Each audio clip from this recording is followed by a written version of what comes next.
Hello ছোট্ট দাদুরা, কেমন আছো তোমরা সবাই? এই লেকচারে আমরা হাইড্রোজেন বন্ধন নিয়ে কথা বলব। এটা নিয়ে বেশ কয়েকটা প্রশ্ন বেশ কয়েকবার এসেছে যে হাইড্রোজেন বন্ধন কিভাবে তৈরি হয় বা এটাকে কিভাবে বাড়ানো কমানো যায়।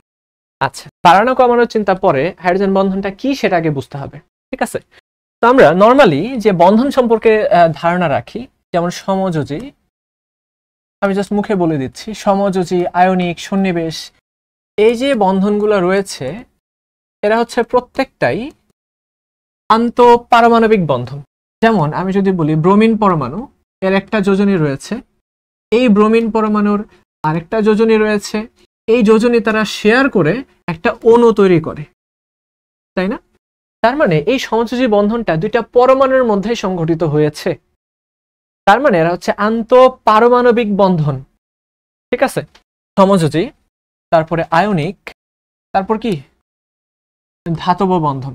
যেমন আমি সোডিয়ামের একটা ক্যালাসকে নিলাম, এই এত বড় একটা সোডিয়ামের ধাতব একটা খণ্ডকে নিলাম, এর মধ্যে অসংখ্য সোডিয়াম পরমাণু আছে, এই পরমাণুগুলো নিজেদের সাথে যুক্ত হয়ে একটা বিশাল বড় ক্যালাস তৈরি করছে, ঠিক আছে?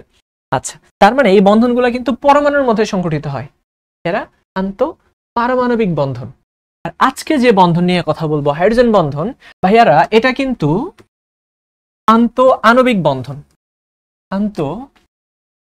আণবিক বন্ধন, ঠিক আছে? অর্থাৎ এটা জাস্ট বিচ্ছিন্ন পরমাণুর মধ্যে সংঘটিত হয় না, অলরেডি অণুর মধ্যে উপস্থিত, ঠিক আছে? হাইড্রোজেন সে বিভিন্ন অংশকে কানেক্ট করবে, এমন হতে পারে যে বেশ কয়েকটা আলাদা আলাদা অণুকে সে সংযুক্ত করতেছে, অথবা একই অণুর বিভিন্ন অংশে তারা সংযুক্ত করতেছে। সেই হিসেবে আমরা এটাকে আন্তঃআণবিক বন্ধনের মধ্যেও ক্লাসিফাই করতে পারবো, অর্থাৎ একই অণুর বিভিন্ন অংশের মধ্যে তারা কানেকশন তৈরি করবে। আচ্ছা, এটা শুরুতে আমি একটু ক্লাসিফিকেশনটা বলে রাখছি যে এটা অণুর সাথে রিলেটেড, এটা পরমাণুর সাথে রিলেটেড হবে না। তাহলে হাইড্রোজেন বন্ধন কখন তৈরি হয়? হাইড্রোজেন বন্ধন তৈরি হয় যদি হাইড্রোজেন পরমাণুটি, যেহেতু বন্ধনের মধ্যে হাইড্রোজেনের নাম উল্লেখ করা আছে, আমাদের এটা বুঝতে হবে সেই জায়গাতে হাইড্রোজেন পরমাণুটা কাজ করবে। তো যদি হাইড্রোজেন পরমাণুটি বেশ কিছু ইলেকট্রোনেগেটিভ এলিমেন্ট, তড়িৎ ঋণাত্মক মৌল, ইলেকট্রোনেগেটিভ এলিমেন্ট অনেকগুলাই আছে, কিন্তু আমরা এই তিনটার মধ্যেই দেখি হাইড্রোজেন বন্ধন তৈরি হতে। কোন তিনটা? ক্লোরিন, অক্সিজেন এবং নাইট্রোজেন। এই তিনটা পরমাণুর সাথে যখন হাইড্রোজেন যুক্ত থাকে তখন এই হাইড্রোজেনটা হাইড্রোজেন বন্ধন তৈরি করতে পারে। যেমন আমি এটা লিখে দিচ্ছি, হাইড্রোজেন ফ্লোরাইড একটা যৌগ।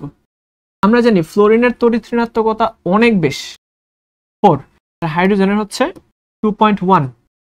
তো হাইড্রোজেনটা হয়ে যাবে কি পজিটিভ, অনেক বেশি পজিটিভ হয়ে যাবে, আর ফ্লোরিনটা হয়ে যাবে নেগেটিভ। সেম ভাবে আরেকটা হাইড্রোজেন ফ্লোরাইড অণুর মধ্যে যদি আমরা চিন্তা করি, এই হাইড্রোজেনটাও পজিটিভ, এটা নেগেটিভ।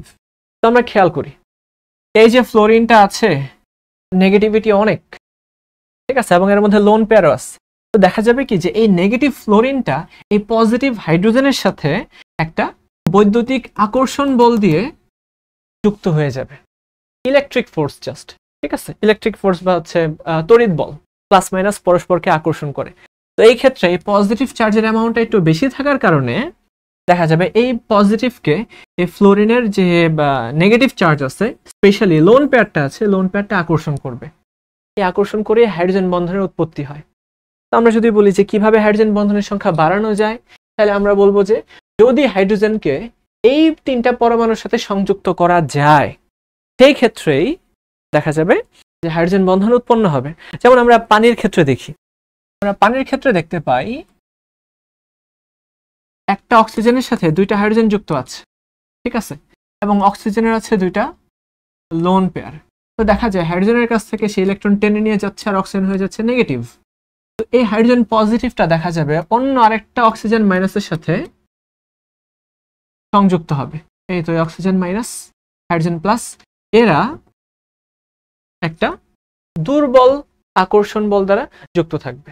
এই আকর্ষণটাকে আমরা বলি হাইড্রোজেন বন্ধন। তাহলে এক কথায় আমি যদি বলি, দুইটা তড়িৎ ঋণাত্মক মৌলের মাঝখানে হাইড্রোজেন অবস্থান করে যখন এই একটা মৌলের অক্সিজেনের সাথে অন্য মৌলের হাইড্রোজেনের কানেকশন তৈরি হয়, ঠিক আছে, এটাকে আমরা বলবো হাইড্রোজেন বন্ধন।